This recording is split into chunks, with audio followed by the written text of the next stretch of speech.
क्या कर रहे थे हम लोग? वही जो करते कहते और सुनते चले आ रहे हैं कि ध्यान में ही ज्ञान है। ध्यान में ही ज्ञान है, जो देगा ध्यान उसी को मिलेगा ज्ञान, और जितना देगा ध्यान उतना ही मिलेगा ज्ञान।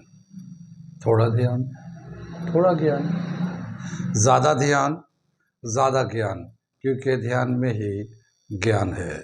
मैं साबिर अली और आप देख रहे हैं ILCC अली क्लासेस, जो अलीगढ़ बेस्ड नीट जेई का रेजिडेंशियल कोचिंग क्लास है। साथ ही AMU, जामिया, BHU और दूसरे यूनिवर्सिटी के दूसरे एंट्रेंस की कराते हैं, जैसे 9th है, 11th है, diploma engineer, BSc nursing, CET, CUET, paramedicals वगैरह वगैरह काफ़ी सारी तैयारियां होती है। तो वो लोग जो लोग तैयारी करना चाहते हैं कांटेक्ट कर सकते हैं। ऑफलाइन ऑनलाइन दोनों ही मोड अवेलेबल है। ऑफलाइन में तो नियर बाई जो बच्चे हैं वो अपने आके क्लास से लाइव क्लासेस कर लेते हैं, लेकिन ऑनलाइन भी एक बहुत ही अच्छा प्लेटफॉर्म आया है। वो लोग जो लोग अलीगढ़ से दूर हिंदुस्तान के किसी कोने में या हिंदुस्तान के बाहर किसी दूसरे कंट्री में रहते हैं और अलीगढ़ के क्वालिफाइड एंड एक्सपीरियंस टीचर से अपने आप को तैयार करना चाहता है, कि किसी कंपटीशन के लिए तैयार करना चाहते हैं, उनका गाइडलाइन लेना चाहते हैं, तो ऑनलाइन हमारे ऑनलाइन प्लेटफॉर्म पे जुड़ जाइए। ठीक है, हमारे ऑनलाइन प्लेटफॉर्म से जुड़ेंगे तो आपको किसी भी चीज़ की तैयारी करनी हो तो यूनिवर्सिटी के क्वालिफाइड एंड एक्सपीरियंस टीचर से आपको तैयारी कराई जाएगी। ठीक है, साथ ही हमारे चैनल को सब्सक्राइब कर ले, क्योंकि जो भी नोटिफिकेशन यूनिवर्सिटी से आते हैं, AMU, जामिया, BHU या दूसरे जैसे नीट जेई के लिए जो भी नोटिफिकेशन आते हैं, कब फॉर्म आया, कब टेस्ट होगा, क्या डेट हो रहा है, क्या प्रीपोन हुआ, क्या पोस्टपोन हुआ, उनको हम लोग नोटिफाई करते रहते हैं। तो उससे क्या होता है कि आप यूनिवर्सिटी के इंफॉर्मेशन से अपडेट रहते हैं, पीछे नहीं रह जाते। ठीक है ना, अपडेट रहते हैं। तो उससे आप, अगर आप यूनिवर्सिटी के इंफॉर्मेशन से अपडेट रहना चाहते हैं तो हमारे चैनल को सब्सक्राइब कर लें। साथ ही हम लोग जितने भी क्लासेस कराते हैं, जो भी तैयारियां कराते हैं, उनके क्लासेस को रिकॉर्ड करके हम लोग चैनल पे डाल रहे हैं, इसी चैनल पे डाल रहे हैं। तो अगर आप हमारे चैनल को सब्सक्राइब करेंगे तो आपको बहुत सारे नोटिफिकेशन हम लोग जो देंगे वो आपको मिलता रहेगा। ठीक है, और जो कंटेंट हम लोग डाल रहे हैं अभी आपको फ्री में मिल जाएगा तैयारी करने के लिए। ठीक है, तो हमारे चैनल को ज़रूर सब्सक्राइब कर लें, साथ ही अपने नियर एंड डियर को शेयर भी करें। ठीक है, हम लोग कर रहे थे केमिस्ट्री क्लास 11 केमिकल इक्विलिब्रियम, और बहुत सारे टॉपिक करते हुए हम लोग केमिकल इक्विलिब्रियम में इक्विलिब्रियम कांस्टेंट का यूनिट लिखते हैं, और कैसे यूनिट लिखते हैं वो हम लोगों ने बताया, कंसंट्रेशन के टर्म में, प्रेशर के टर्म में। अब आगे दे रखा है value of equilibrium constant, magnitude of equilibrium constant and prediction about the reaction. क्या मतलब हुआ इसका, कि जब भी कभी कोई रिवर्सिबल रिएक्शन होता है, इक्विलिब्रियम आता है, तो जिस वक्त इक्विलिब्रियम आया होता है उस वक्त प्रोडक्ट का कंसंट्रेशन भी होता है और कुछ रिएक्टेंट का भी कंसंट्रेशन होता है। तो इक्विलिब्रियम कांस्टेंट जो लिखते हैं हम लोग, तो क्या लिखते हैं, product of concentration of product to the product of concentration of reactants. ये इक्विलिब्रियम कांस्टेंट का रिलेशन होता है। तो कितना कंसंट्रेशन प्रोडक्ट का है, कितना कंसंट्रेशन रिएक्टेंट का है इक्विलिब्रियम पे, गिवन टेम्परेचर पे, उस वैल्यू से हमें क्या पता चलता है, क्या इन्फॉर्मेशन पता चलता है, उसको हम लोग बताने जा रहे हैं। तो आगे हम लोग करने जा रहे हैं ये टॉपिक। ठीक है, मैं लिखता हूँ इसको। ये दे रखा है हमारा, ये टॉपिक दे रखा है, ये अगला, magnitude of equilibrium constant and prediction about the reaction. Reaction के बारे में क्या क्या हमें इन्फॉर्मेशन मिलता है वो हम लोग करने जा रहे हैं। तो एक रिएक्शन लेते हैं, एक दो रिएक्शन लेते हैं और देखते हैं इक्विलिब्रियम के टाइम में कितना वैल्यू होता है। तो एक एग्जाम्पल हम लोग लेने जा रहे हैं। ठीक, ये दे रखा हमारा एक रिएक्शन दे रखा है, ये NO2 गैस के फॉर्म में है। जिस वक्त इक्विलिब्रियम आता है उस वक्त हमारा जो प्रोडक्ट बनता है वो N2 गैस है, O2 गैस है, और बैलेंस करते हैं तो यहाँ पे 2, यहाँ पे 2 लगा हुआ है। जब इक्विलिब्रियम कांस्टेंट लिखेंगे तो क्या हमारा लिखने का तरीका है, ratio of concentration of product, यानी N2 ये प्रोडक्ट है, इसका कंसंट्रेशन लेते हैं, और ये O2 ये भी हमारा प्रोडक्ट है, इसका कंसंट्रेशन लेते हैं, इस पर 2 का कोफिशिएंट था, पावर लगा दिया, और यहाँ पे हमारा N2 गैस लेते हैं, और यहाँ पे भी हम लोगों ने 2 का पावर ले लिया। ठीक है, जिस वक्त इक्विलिब्रियम आता है उस वक्त जितना इसका कंसंट्रेशन होता है, जिसका इतना कंसंट्रेशन होता है, उसको मल्टीप्लाई करके सिंप्लीफाई करते हैं, तो जो वैल्यू आता है वो 6.7 10⁻⁻16 मोल पर लीटर, ये हमारा वैल्यू आता है, के का वैल्यू इक्विलिब्रियम पे। अब ये जो वैल्यू है 6.7 10⁻⁻16 ये बड़ा वैल्यू है या छोटा वैल्यू है, बताइए। -16 है पावर इसका, ये छोटा वैल्यू है, ये तो बहुत ही छोटा वैल्यू है। क्या मतलब हुआ कि ये जो इक्विलिब्रियम कांस्टेंट का जो वैल्यू लिया गया है, जहाँ पे इसको रिएक्ट करके यानी ये डिसोसिएट होता है, नाइट्रोजन ऑक्सीजन बनता है, इसका इक्विलिब्रियम कांस्टेंट का जो वैल्यू निकालते हैं रूम टेम्परेचर या एक गिवन टेम्परेचर पे, तो उस वक्त क्या होता है 6.7 10⁻⁻16 वैल्यू आ रहा है, यानी ये बहुत ही कम वैल्यू है, बहुत ही स्मॉल। यानी क्या समझ में आया कि इसका मैग्नीट्यूड बहुत ही कम है और इसका मैग्नीट्यूड ज़्यादा है, डिनोमिनेटर का मैग्नीट्यूड ज़्यादा है, प्रोडक्ट का मैग्नीट्यूड कम है। क्या मतलब हुआ कि ये जो हम लोग डिसोसिएट करा रहे हैं, ये डिसोसिएट नहीं होना चाहता, ये डिसोसिएट नहीं होना चाहता। जब हम लोग हीट बीट बढ़ाएंगे तो थोड़े से मॉलिक्यूल या थोड़े से पार्ट इसके डिसोसिएट होता है, बाकी एज इट इज़ रह जाता है। क्या मतलब हुआ कि ये जो प्रोडक्ट है, ये प्रोडक्ट स्टेबल नहीं है, ये जो रिएक्टेंट है ये एक स्टेबल कंपाउंड है। जो स्टेबल कंपाउंड होता है वो आसानी से टूटता नहीं है, जो अनस्टेबल होता है वो तो टूट जाता बहुत आसानी से, लेकिन जो स्टेबल कंपाउंड होता है वो आसानी से टूटता नहीं है। यानी ये जो हमारा रिएक्टेंट है ये एक स्टेबल कंपाउंड है, और हम लोग जो रिएक्शन करा रहे हैं, टेम्परेचर बढ़ा रहे हैं, तो वो थोड़े से डिसोसिएट हो जा रहे हैं, मगर ये जो प्रोडक्ट बन रहे हैं ये अनस्टेबल है, बहुत थोड़े से बन रहे हैं, ज़्यादा नहीं बन पा रहे हैं। ठीक है, इसी की वजह से ऊपर का जो कंसंट्रेशन है वो कम है और नीचे का कंसंट्रेशन ज़्यादा है, और जब हम लोग डिवाइड करते हैं तो ये बहुत ही कम वैल्यू आ रहा है। कितनी बात समझे? तो इससे क्या पता चला, एक तो हम लोगों ने मैग्नीट्यूड ऑफ इक्विलिब्रियम कांस्टेंट के का वैल्यू हमें मिल गया, ये magnitude of equilibrium constant, and prediction about the reaction. क्या रिएक्शन का क्या समझ में आ रहा है कि ये जो रिएक्शन हो रहा है, ये जो प्रोडक्ट बन रहा है वो अनस्टेबल है, क्योंकि इसका वैल्यू के का वैल्यू बहुत ही कम है, प्रोडक्ट अनस्टेबल है। रिएक्टेंट जो है ये वाला ये ज़्यादा स्टेबल है। ठीक है, तो यहाँ पे क्या लिखेंगे, कुछ पॉइंट्स लिखते हैं, तो यहाँ पे क्या लिखेंगे, hair the value of K is very small, that is the product, the concentration of product is very small at equilibrium, at given temperature।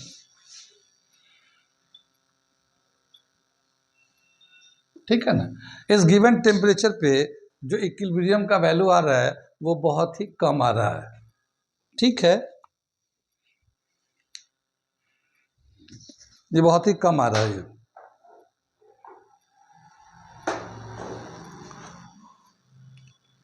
और क्या बता रहा है इसका दूसरा पॉइंट, क्या पता चलता है, ये तो पहला पॉइंट था, इससे पता चलता है the products are unstable and the reactants are stable। ठीक है ना, reactants are stable।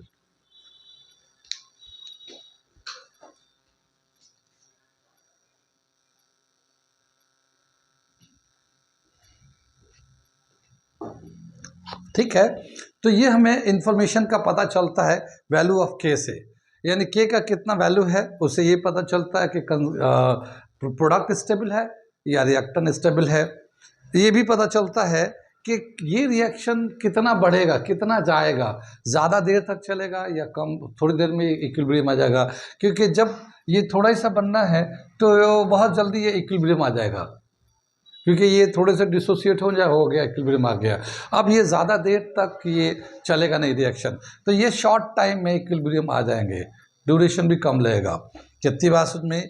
तो ये हमारा एक एग्जाम्पल हो गया, इक्विलिब्रियम कांस्टेंट निकाल के दिखाया कि कितना वैल्यू है और क्या उसका इंफॉर्मेशन मिल रहा है हमें। एक दूसरा एग्जाम्पल लेते हैं हम लोग, एक दूसरा एग्जाम्पल लेते हैं। ठीक है, ये एक दूसरा एग्जाम्पल हम लोगों ने लिया है।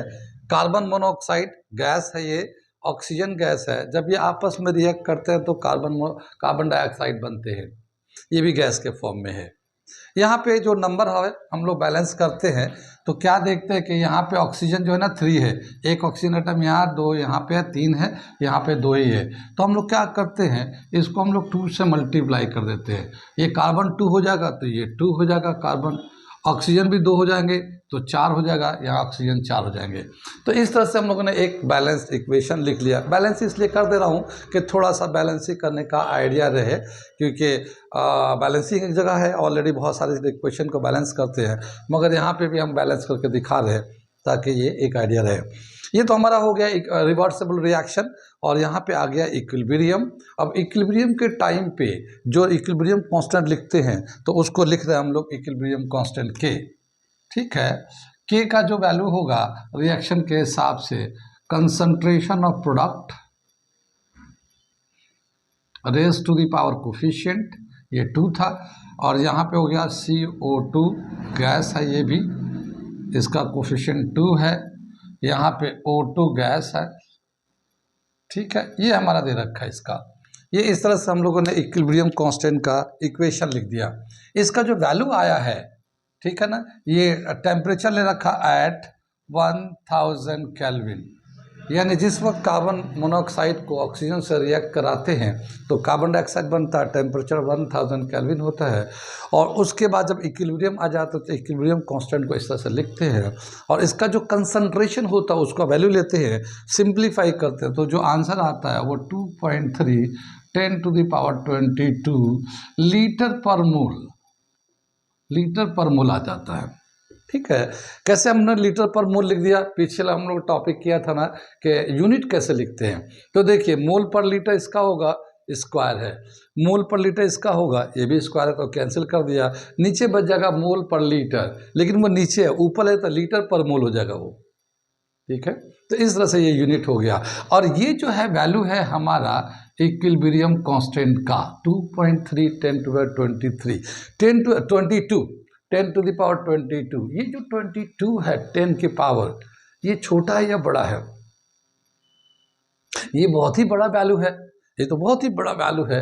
क्या समझ में आया कि इक्विलिब्रियम पे जब कार्बन मोनोऑक्साइड ऑक्सीजन से रिएक्ट करके कार्बन डाइऑक्साइड बनाता है तो के का जो वैल्यू है वो बहुत ज़्यादा है।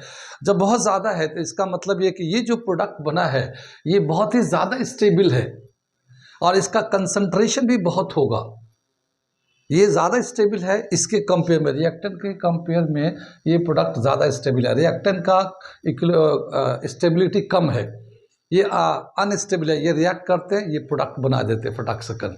ठीक है, तो ये जो है ना, रिएक्टेंट की स्टेबिलिटी कम है, प्रोडक्ट की स्टेबिलिटी ज़्यादा है। और जिस वक्त इक्विलिब्रियम होगा उस वक्त प्रोडक्ट का कंसंट्रेशन बहुत ज़्यादा होगा, रिएक्टेंट का कंसंट्रेशन बहुत कम होगा, नीचे वाला बहुत कम होगा, तभी तो इसका इतना ज़्यादा वैल्यू आ रहा है। यानी यूँ कह सकते कि ये जो रिएक्शन है ऑलमोस्ट कंप्लीट हो जाता है, सारे रिएक्टेंट रिएक्ट करके प्रोडक्ट में बदल जाते हैं।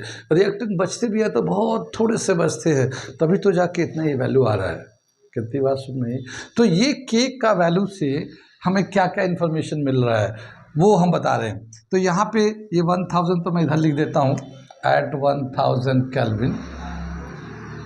ठीक है, ये एक तो यहाँ पे के का वैल्यू है, मैं पॉइंट्स लिख देता हूँ कौन कौन से पॉइंट्स का इंफॉर्मेशन मिला हमें। Here value of K is very high, here the value of K is very large. ठीक है, वेरी लार्ज। एक पॉइंट पता चलता है, at equilibrium at equilibrium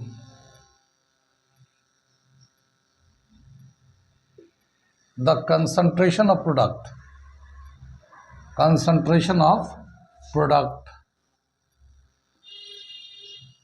is very high,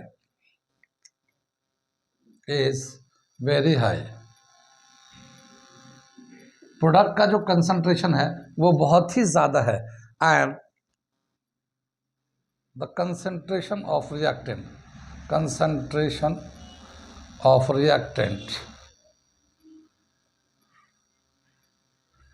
is very small. ठीक है ना, ये बात पता चलता है इस के वैल्यू से कि यहाँ पे जो इक्विलिब्रियम जब आता है तो उस वक्त जो प्रोडक्ट का कंसंट्रेशन होता है वो बहुत ज़्यादा है और रिएक्टेंट का कंसंट्रेशन बहुत थोड़ा सा है। ठीक है, इस वैल्यू से पता चलता है।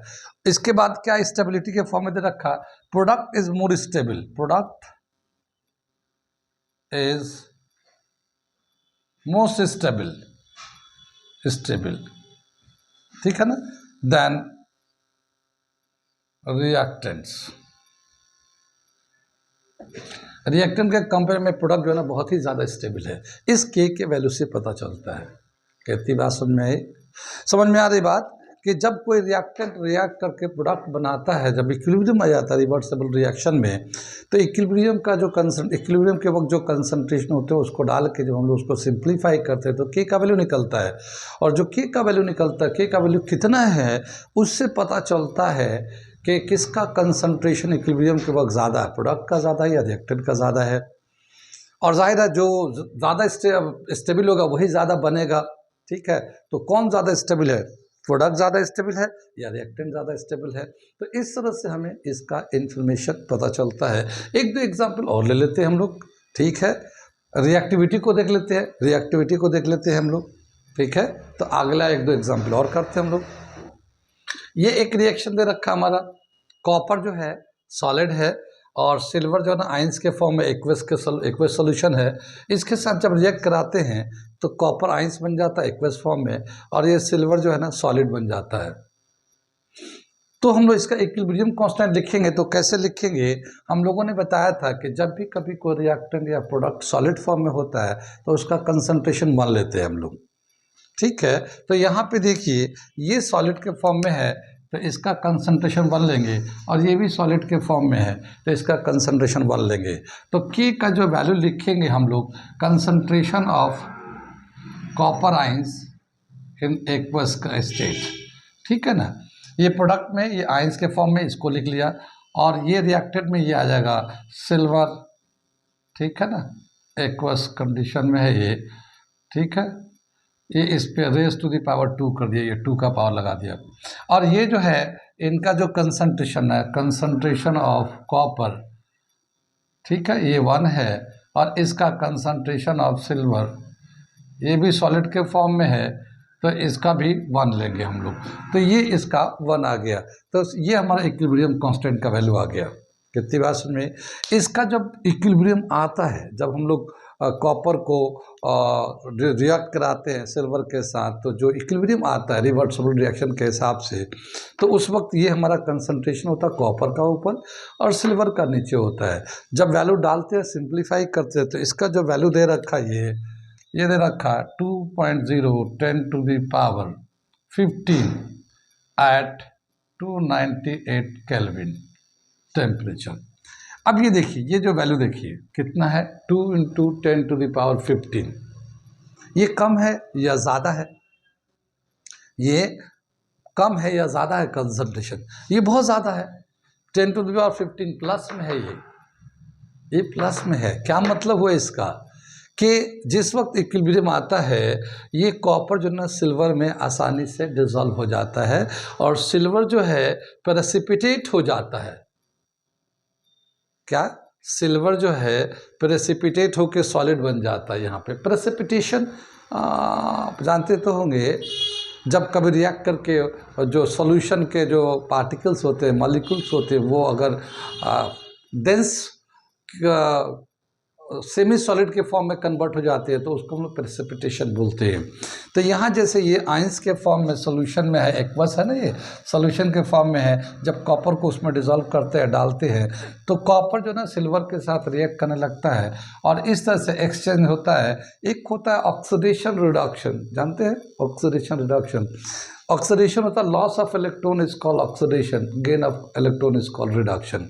तो यहाँ पे क्या हुआ, कॉपर जो है ना ऑक्सीडाइज्ड हो गया क्योंकि इसने इलेक्ट्रॉन को लॉस कर दिया, और सिल्वर जो है ना रिड्यूस हुआ क्योंकि उसने इलेक्ट्रॉन को ले लिया, और रिड्यूस्ड होने के बाद वो प्रेसिपिटेट हो जाता है और इस तरह से सॉलिड के फॉर्म में वो आ जाता है।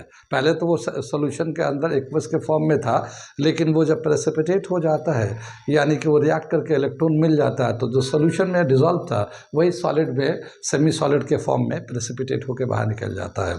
तो क्या देखा जा रहा है कि जो ये वैल्यू है इसका, ये वैल्यू बहुत ज़्यादा होने की वजह से ये इंडिकेट करता है कि कॉपर जो है ना सिल्वर के सॉल्यूशन में इजीली डिसॉल्व होकर ये प्रोडक्ट बनाता है, इजीली डिसॉल्व हो जाता है, आसानी से वो रिएक्ट करने लगते हैं, बहुत तेज़ी से बहुत ज़्यादा रिएक्ट होते हैं।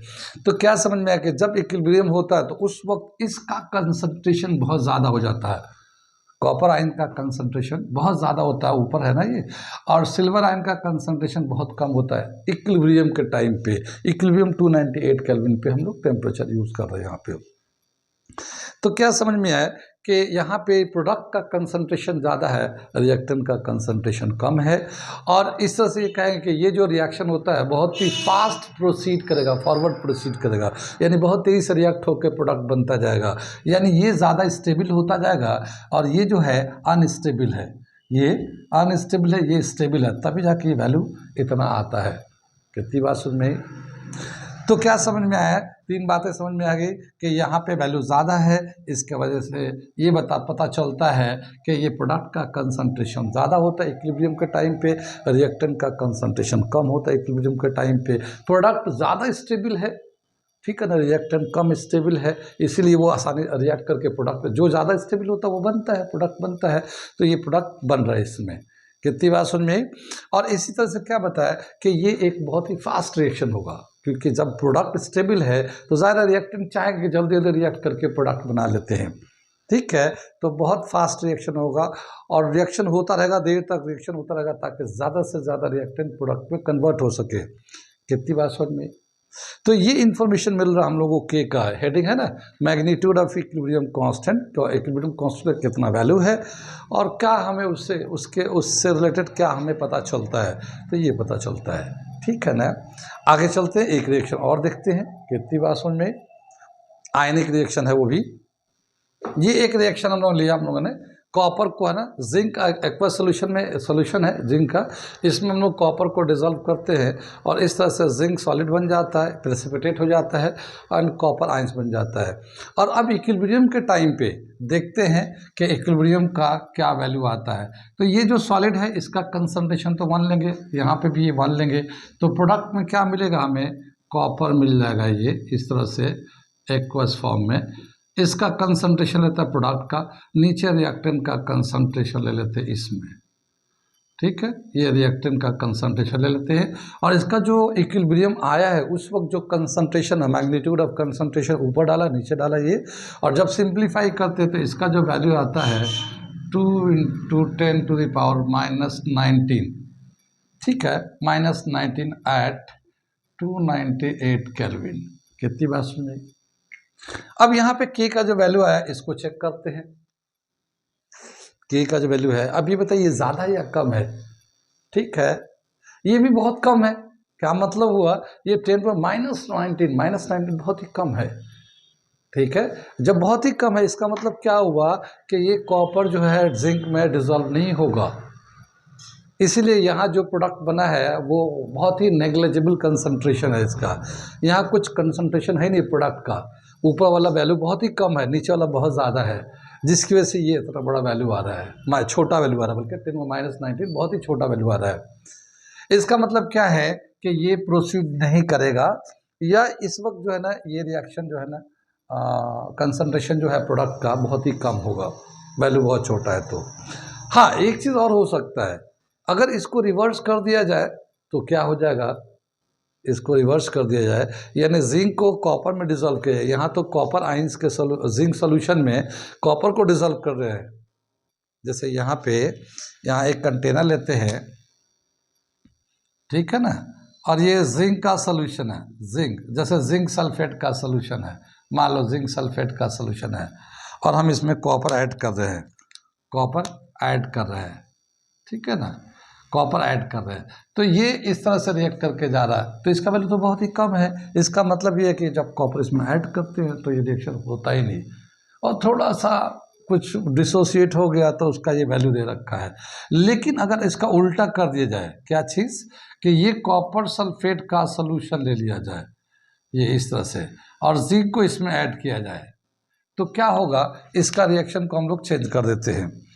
तो ये रिवर्सिबल रिएक्शन हो गया। जैसे ये हम लोगों ने ये रिएक्ट करके ये प्रोडक्ट बनाया था, अब हम प्रोडक्ट को इधर लाते हैं, रिएक्टेंट को उधर ले जाते हैं, तो क्या हो जाएगा, मैं इसको लिखता हूँ यहाँ पे, जिंक सॉलिड इधर आ गया, प्लस कॉपर का सोल्यूशन बनेगा, ये एक्वस सोल्यूशन है, और ये इसको इधर ला रहे हैं हम लोग इधर, ठीक है, और ये बनेगा इधर कॉपर सॉलिड बन जाएगा, और फिर ये हमारा जिंक आइंस बन जाएगा एक्वस के फॉर्म में। हमने रिएक्शन को पलट दिया, तो जाहिर है ये जब फॉरवर्ड रिएक्शन इस तरह से था, इसका वैल्यू ये था, तो बैकवर्ड जब रिएक्शन करेंगे तो इसका इन्वर्स करेंगे हम लोग, तो ये जो इसका जो रिएक्शन आएगा तो k डैश लेंगे तो 1/k के बराबर होगा, रिवर्स करेंगे ना तो इन्वर्स करेंगे तो उल्टा कर देंगे, तो ये जो वैल्यू आ जाएगा 1/2.0 10⁻⁻⁻⁹ इसका वैल्यू तो k का वैल्यू ये था।